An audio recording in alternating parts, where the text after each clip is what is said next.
সক্ষম হয়েছি। রাজস্ব আদায়ের প্রবৃদ্ধির জন্য চারদিকে খুঁজতে হয় কোথায় হাত দেওয়া যায়। সেইখানে আবার আরেকটি সমস্যা দাঁড়িয়ে গেল। 7.5% ওই আমাদের প্রাইভেট বিশ্ববিদ্যালয়ের উপরে যে ভ্যাটটা আমরা নির্ধারণ করলাম, সেটা নিয়ে শিক্ষার্থী, শিক্ষক সবাই মিলে আন্দোলনে চলে গেলেন। রাজস্ব বাড়াতে হবে। প্রতি উপজেলায় একটি টেকনিক্যাল স্কুল এন্ড কলেজ স্থাপন করতে হবে।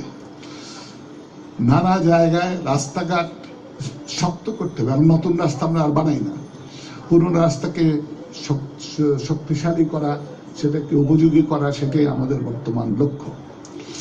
আমাদের আবার প্রত্যেককে স্বাস্থ্যসেবা দিতে হবে। 1800 কমিউনিটি সেন্টারের কার্যক্রম চলছে, এটার মধ্যে এখনো বোধহয় 3-4 হাজার পুরোপুরি কার্যক্রম যায় নাই, সেই সব করতে হবে। এই যে হুকুম, এই হুকুমগুলো আপনারাই দিচ্ছেন। বিভিন্ন মন্ত্রণালয়, বিভিন্ন খাত থেকে এই হুকুমগুলো সরকারের উপরে আসছে। এই হুকুম এটা মানতে গেলে রাজস্বের আয়তনটা আরো বাড়াতে হবে। সেই আয়তন বাড়াতে গেলেই বিভিন্ন জায়গায় খোঁচা দিতে হয়। এটা সেই আমরা দেখলাম যে প্রাইভেট বিশ্ববিদ্যালয়ে যেখানকার ফিস ব্যাপক, অত্যন্ত উচ্চ হারে তার ফিস আছে। আমি একটা হিসাব করেছি, আমি বলেছি সেটা কিছুদিন আগে, যে প্রাইভেট বিশ্ববিদ্যালয়ের একজন ছাত্র দিনে 1000 টাকা খরচ করে।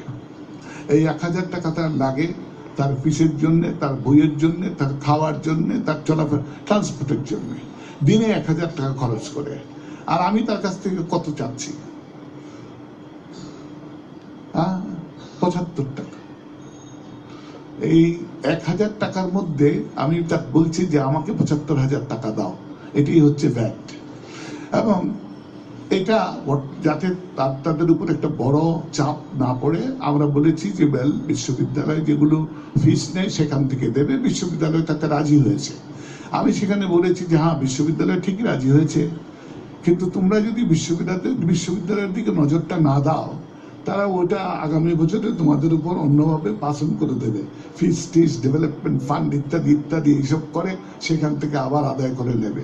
এবং সে ব্যাপারে সতর্ক করেই আমি বলেছি যে তোমরা আগামী বছরের জন্য প্রস্তুতি নাও, যাতে তোমাদের ফিস এই কিসের জন্য 7.5% ভ্যাটের জন্য আবার না বেড়ে যায়, এইটা প্রতিহত করার প্রচেষ্টা নাও। যাই হোক,